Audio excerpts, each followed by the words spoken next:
Hi, I'm Jean-Luc Renaud. I'm on the premises of ILNAS, the national standards body of the Grand Duchy of Luxembourg. Today, we have the pleasure of welcoming on our premises our partners from the University of Luxembourg. And together, we'd like to tell you a little bit about the outcomes and perspectives of the UL-ILNAS research program, which is a mix of research, standards, and education. First, we have with us Dr. Matthias Brust, a research associate at the University of Luxembourg, who oversees the work of three dedicated PhD candidates, Mrs. Saharnaz Di Magani, Mr. Nader Samir Labib, and Mr. Chao Liu, who are all involved in the program. So, could you tell us a little bit about the objectives of this research program? Hello. Yes, this research program is the first produced as part of the SNT research and teaching collaboration between ILNAS, Luxembourg's standardization body. The research program itself, it's aiming to create an innovative environment for digital trust on smart ICT, and we consider the emerging and the very important technologies, artificial intelligence, big data, cloud computing, and Internet of Things as the smart ICT technologies, which have a huge impact nowadays on the growth of the economy, but also on the quality of life of its citizens. We also incorporate into the research program, into the smart ICT ecosystem, two transversal layers. And those two layers are digital trust on one side, and on the other side, technical standardization. Both layers help us to make sure that we integrate safety, security, and trust into the development of the innovative technologies. And each of our PhD candidates are advancing one of the smart ICT technologies in that area. Coming from a world of research, working with ILNAS enables us to have a direct communication line to current developments in standardization committees, but also to have direct communication to all the stakeholders which are important to develop and to use a new innovative technology. So this kind of up-to-date information is important for us to direct our research immediately into the direction which is needed in order to improve and have a direct impact on the economy. The PhD candidates are basically learning this from the very first day when they start as a research program. And that is unique and also positions them uniquely in terms of industry and research alike. Another objective of this research program is to shape young researchers which start by doing their research, but also at the same time developing standards and apply these standards in their research, which is quite unique. So I think we have a great team. SNT is providing experts in research, and ILNAS is providing experts in standardization to lead our PhD candidates to success. And I think evidence for this fruitful work is a joint production of high-quality white paper on data protection and privacy, on technical reports, on gap analysis between scientific research and technical standardization, but also the active contribution in standardization committees. Okay, thank you very much. That sounds very interesting. So I think now we can turn our attention to the PhD candidates. So how would you say the research program has impacted or influenced your PhD work? Initially, IoT, UAVs, trustworthiness, and standardization all seemed like different pillars of their own domains, whether it's computer science, engineering, philosophy, or the political economic model of standardization. However, beyond the shallow outlook, they turned out to be more intertwined than ever in a closed loop system, and that's what I refer to throughout my work.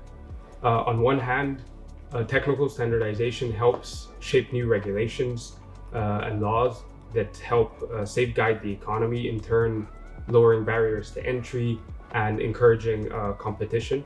And on the other hand, this creates the perfect petri dish for innovation and catalyzes research to produce new models and approaches and value-added services that benefit the market, that end up challenging and systematically evaluating standardization.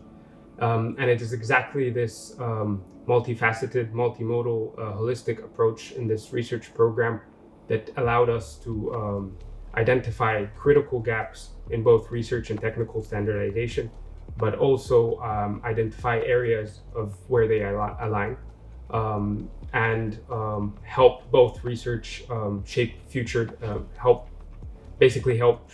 shape future directions of research and also standardization. Personally, the past few years challenged me a lot, but allowed me to grow professionally and personally. It was definitely not trivial, however, very rewarding. As they say, a mind stretched by new experiences can never return back to its old dimension. And so this program converted me from someone who initially believed that standardization is one of the biggest obstacles to innovation to an advocate of technical standardization. A firm believer that endorsing evolving standards is not just a way of supporting an open approach, but also enables early adopters to help shape the technical standardization landscape. Well, in case of AI and big data, there's a great investment from stakeholders in order to use AI system on their massive and complex data so that they can benefit from the outcome and information. But there are some challenges that are not solved yet. Questions like, what is the definition of AI? Or can we really trust on the results and outcome of an AI system? Does it really treat users in a fairly mood, or is it reliable?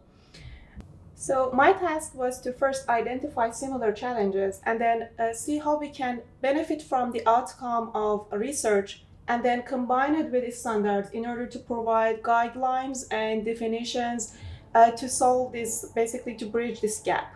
So our first step toward this goal was to use standardization as one of the valid resources in our scientific papers. So we try to look at a particular domain. For example, we address privacy and trustworthiness of AI, and we try to gather both references from scientific and from standardization. So this way we were able to also promote standardization in our scientific society and community. And we also get great feedback from research and academic in this kind of contributions, and it attracts many researchers to exploit these resources.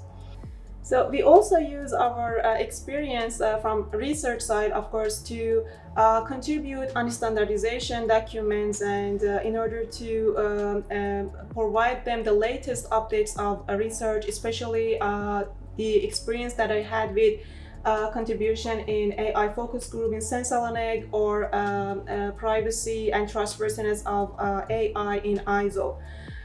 So unlike the common belief that standardization get too long to get published, I believe that participating in the process itself and knowing the interest of each country and also the demands that are required by the stakeholders from different industrial partners is very invaluable and important than the output itself. So as a researcher, I tried to track these challenges and conducted my research by, for example, in case of trustworthiness and privacy challenges that we faced during the last 2 years, and try to benefit from this information in the direction of my research. So I believe that that is also valuable information for other industrial companies where they are competing with different other companies. I would say I couldn't find a better resource than participating in this kind of committees, technical committees of standardization. Thank you. Based on my personal experience, I would like to say that standardization inspired my research. Meanwhile, my research activity can provide strong technical support for standardization. The foundation of standards is a result of scientific research and the technological progress. During working on the white paper for the data protection and privacy in smart ICT, I have the chance to get in touch with the new setup working group for blockchain. Their work shows the strong demand for blockchain as an effective tool to cope with the security and privacy concern in smart ICT. So I combine my research with the blockchain in order to expand my research scenario. From standardization side, we can know the real market need and also have the opportunity to understand the future direction of the technology. Another example is about cloud billing. Every service provider has its own business model. This makes it difficult for cloud consumers to compare billings from different service providers.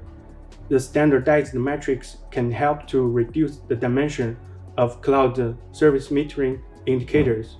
My research work becomes more practical and transparent by using the standardized metrics model from the ISO IEC standard and the technical report of cloud metering and billing. This work can be regarded as an best practice for supporting standards. Due to involved in this joint research program, I have the chance to participate in the standardization development process. The conducting of the standards must be fully negotiated by all the stakeholders. This way of thinking changed me a lot. Not only the service provider, but also the end users have been taken into consideration in my research work.